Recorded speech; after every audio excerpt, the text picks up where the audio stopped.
Hello everyone, we're doing another Game of Thrones video, and today we will be predicting what is going to happen to Cersei Lannister in Season 7. So at the end of Season 6, we see Cersei being crowned as Queen of the Seven Kingdoms and Protector of the Realm. This was after taking out some of her main competition for power, the Tyrells, her uncle, and the High Sparrow. In the process of doing this, she indirectly killed her son Tommen. But she doesn't seem to be that broken up about it. So there is that. And that's where we start off Season 7. There is also chatter about a certain rumor that Cersei and Jaime are going to get married in Season 7. The reason why they couldn't get married before was because of Tywin. Then after he died, it was because it would jeopardize Tommen's claim to the throne.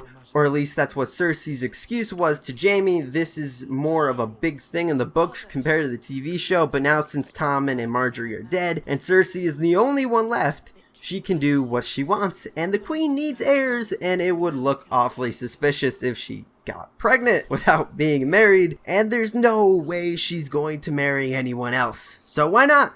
She's queen, she can do what she wants. And they'll probably make an excuse about how the Targaryens did it. Will it happen? If it progresses the story, then yes. If there's no point, it doesn't really change anything, doesn't cause like people get super angry, then probably not.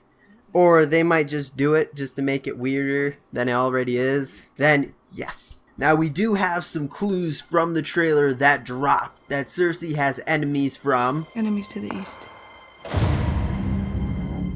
enemies to the west, enemies to the south, enemies to the north.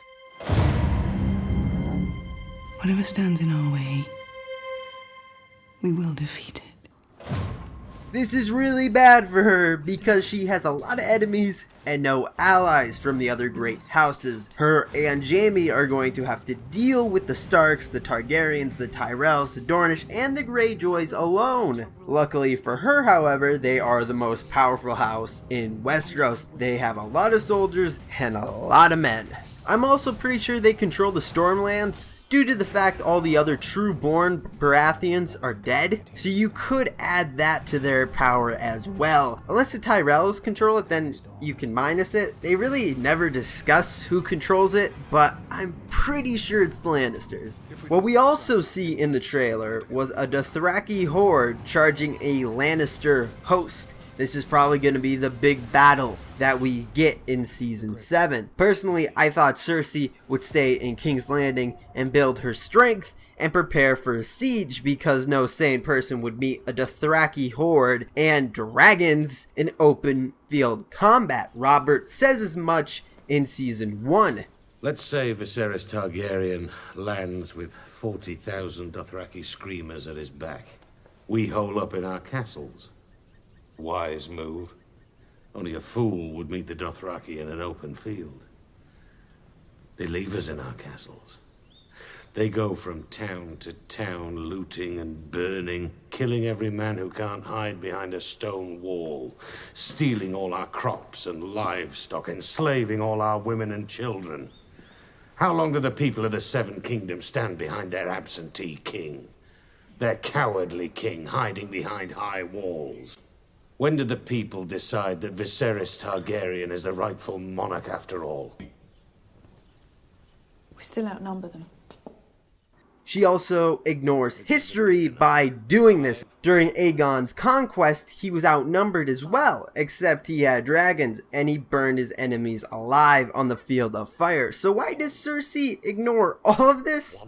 There's a couple reasons. In the same conversation with Robert, Cersei says, "We won't be able to stop them." Dothraki don't sail. Every child knows that. They don't have discipline. They don't have armor.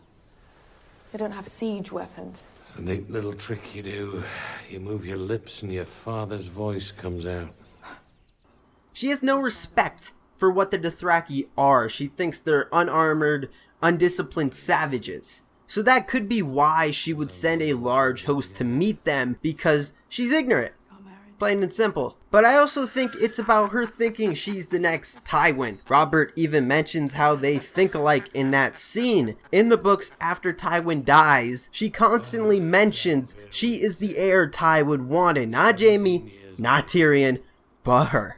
It feels like she mentions it every time in her point of view in A Feast of Crows, but she's not. Once again, in the books, Tywin's sister tells Jaime, she said, tugging on his ear, "Sweetling, I've known you since you were a babe at Joanna's breast. You smile like Arryn and fight like Tig, and there's some of Kevin in you, else you wouldn't wear that cloak, but Tyrion is Tywin's son, not you. I said so once to your father's face, and he would not speak to me for half a year. Men are such thundering great fools, even the sort who come along once in 1,000 years." Tyrion is the heir. Cersei just thinks it, and her confidence is at an all-time high because of what happened last season.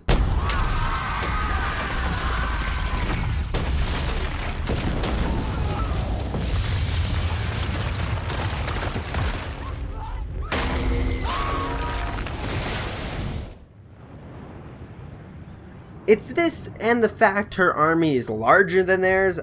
I got this from a wiki on Game of Thrones, link is in the description, but the Lannisters are said to have 55,000 men compared to the 40,000 Dothraki. But let's say the Lannisters also control the Stormlands, that's another 30,000 men, so that's 85,000 men. And I know Daenerys has the Dornish, the Tyrells, and all those people on her side, but I didn't see them in the trailer, so let's just assume they're somewhere else at this point in time. Because it generally doesn't matter. The results stay the same.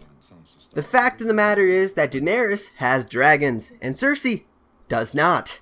Could the Lannisters defeat the Dothraki horde? Probably. None of them wear armor, so you'd have a strong bow game and play the long game, and try to encircle them. But when you have dragons, strategy and tactics are kinda thrown out the window. This will be a devastating defeat for Cersei, killing at least half of her army and forcing anybody who survived or wasn't captured to retreat to King's Landing. Would it be a smart move for Jaime and Cersei to go to Castle Rock and beg for mercy?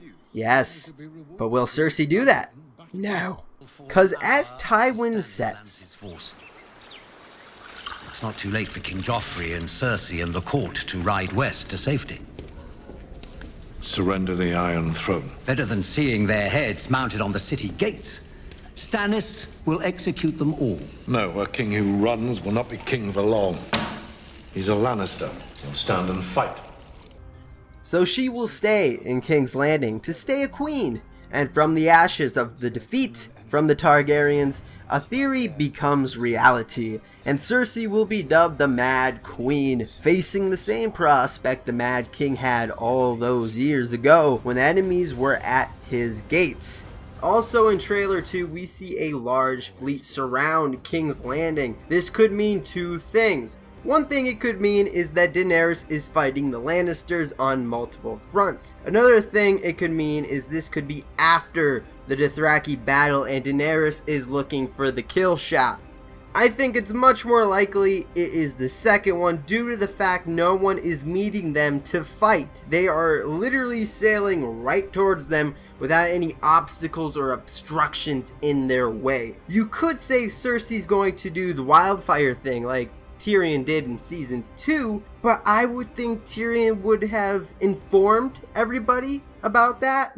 So I don't think it's that. I also don't think Cersei has a lot of manpower left to meet them in battle due to the Dothraki battle. So I think she might let them enter and then tell Qyburn to burn them all and light the wildfire caches. And that's where I think we end season 7. We won't see Cersei blow up King's Landing or die yet, but it will happen in season 8, or it could happen in season 7. They said this season's pace is like really fast, so I could be underestimating the speed of it. So what do you think? Did I come in striking distance of what could happen? Or am I completely wrong? Leave it down in the comments below, and if you want more Game of Thrones content, please subscribe, and as always, have an awesome day.